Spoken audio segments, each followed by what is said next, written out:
But I feel like one thing that we should do is talk about our predictions for the Oscar nominations and if we think that there's going to be any particular surprises. One interesting thing about this year in particular is the fact that we don't get those BAFTA nominations before the Oscars. So we have a little bit less information in order to kind of judge what we think is going to happen for these Oscar nominations than we do in other years where we get them before, because that is an overlapping voting body to a degree. So it is in a way a little bit more valuable of a precursor than something like the Golden Globes, where there's not exactly an overlap.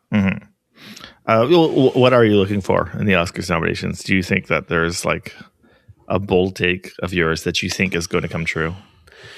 Okay, so my complete, maybe not a like complete left field idea as to what could possibly happen. This is, I do think this is going off the board a little bit, but K-pop Demon Hunters in the Best Picture list of nominations, I think that it potentially has a decent package for the number 10 slot here. We could even get an F1 at number 9 and a K-pop Demon Hunters at number 10 if we see a lot of international like vote splitting happening around the neon foreign films. So I think that K-pop, obviously, lock for a nomination in the original song, a lock for the nomination in the animated category, and lock I think for a win. I would say an animated film. I think it's a lock for a win, an animated feature.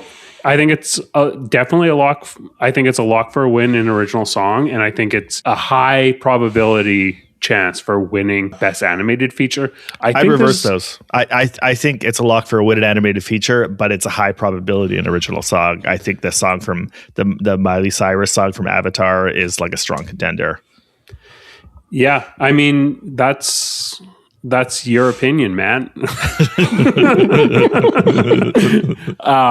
But I think that there's also a possibility that we see it sneak into the screenplay conversation.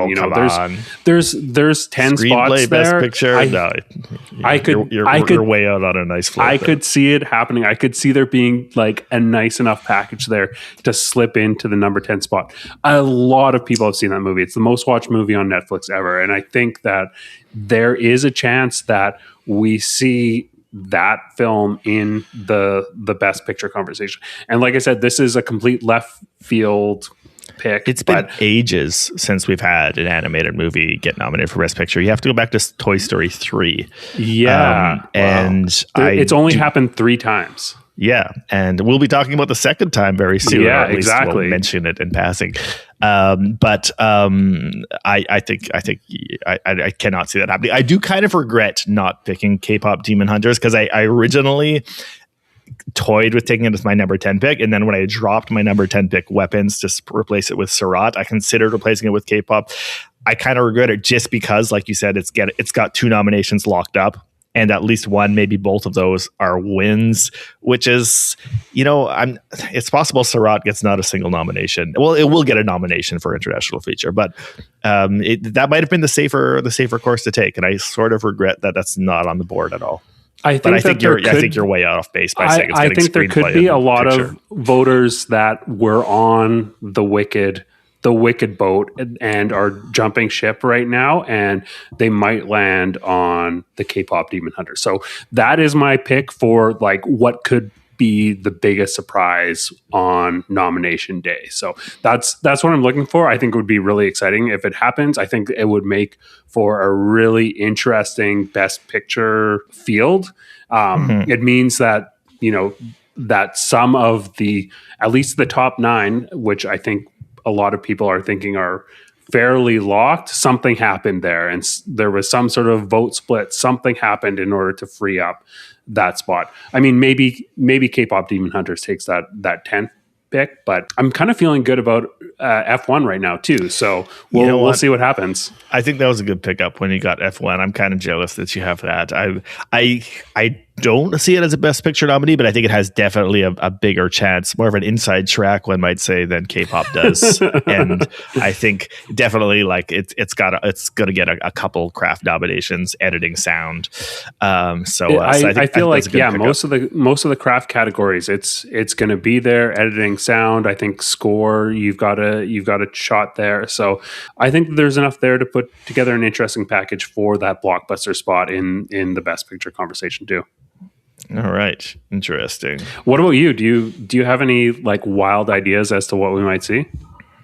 Not really. No, I think if I was going to like go a little off the board for like a Best Picture nominee, I would maybe go with Blue Moon as like the very left field, very unlikely one that could sneak into the race. I just think that there's just been a lot of like, I think Ethan Hawke's a lock to get a Best Actor nomination, and I think that there's just been enough chatter about his performance that it could, kind of like you said about The Secret Agent, like just the talk about Wagner Moura's performance alone could be enough to get it into the Best Picture conversation. I think Ethan Hawke's performance alone could be enough to get Blue Moon into the Best Picture conversation. So give me your 10. I haven't actually written it down, but okay, let's do this. So we've got One Battle After Another. We've got Sinners. We've got Hamnet. We've got Marty Supreme. Frankenstein, I think, is very much in there now. As much as I doubted it earlier on, you were right to be high on Frankenstein. I'll give that to you, which is why I tried to steal it. So we got those five, which are in there very strong. After that, I start to get a little bit mushier. I think in terms of the international nominees, I Sentimental Value, I think, is in there. Then I'm really just not sure.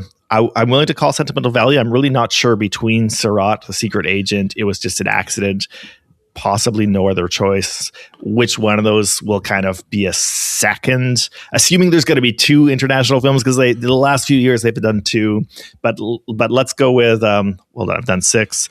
Let's do a Train Dreams. We'll do a Train Dreams. And Avatar. I'm still going Avatar for one. Did that make 9? And then I only did Sentimental for international. I would give it to Begonia probably for the last slot then. Okay.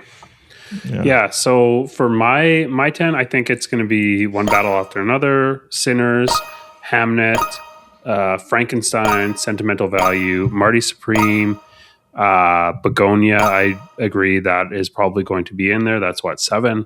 The Secret Agent, and that is 8. And then let's go F1 and K-pop Demon Hunters as the last 2 spots. And I feel like we don't see It Was Just an Accident or No Other Choice. I feel like those are going to get left off the board. I don't see Weapons being in there, and I feel like we might not see Train Dreams in there.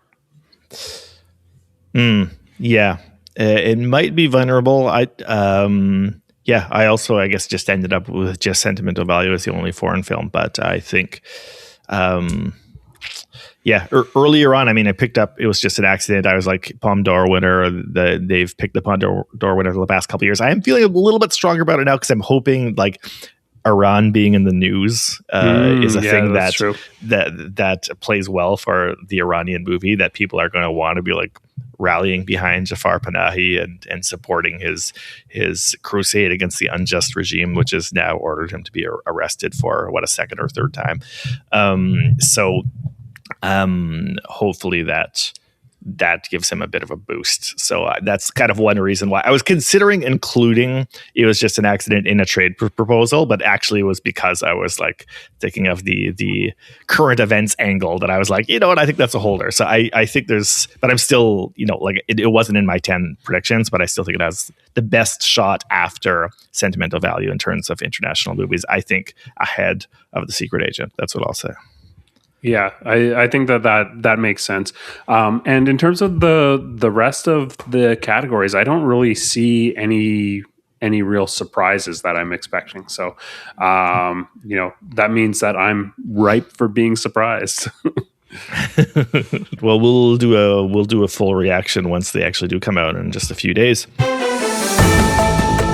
Breaking news. Okay, so we interrupt this programming for a trade conversation. Let's see if this can go anywhere. I want to let you know that I am going to put sentimental value up on the trade block and see whether that interests you at all. You know what? I saw this coming because when we're talking about this trade proposals earlier, you had mentioned that you thought sentimental value was slipping and that you saw the secret agent as maybe having a better shot at best picture at this point.